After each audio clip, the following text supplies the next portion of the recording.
Now, hepatitis C virus associated kidney disease. Now, just we are going to read that.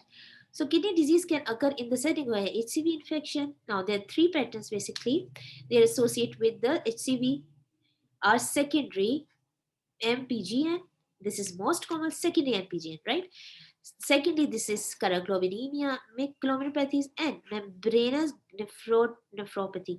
So these three things, kindly don't forget these things. These are very much important for our concept clarification.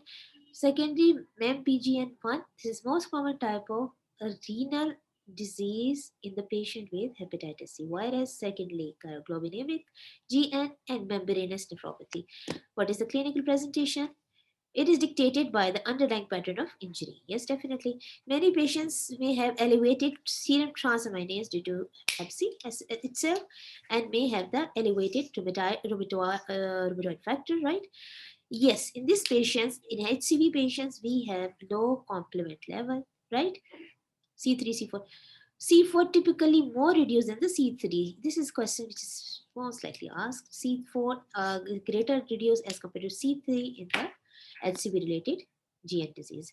So complement levels and rheumatoid factors tends to be normal if there is membranous pattern of injury. When there's membranous nephropathy, then this thing is normal.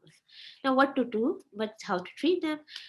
So, treatment of the cause, what is the treatment of the cause? Viral suppression is the treatment of the cause, and then eradication, we have to remove it. It's a cornerstone of the treatment.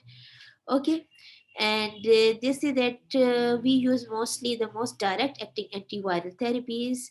These are basically safer in those who have reduced CFR, with exception of sofosbuvir. So yes, this is another important point. Yes, what we do when the patient has a hepatitis C related renal disease, what we do, we just give them the most directly acting antiviral therapies.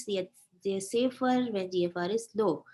But sofosbuvir is mostly directly acting antiviral, so we should not give it because it will give more harm to the kidneys.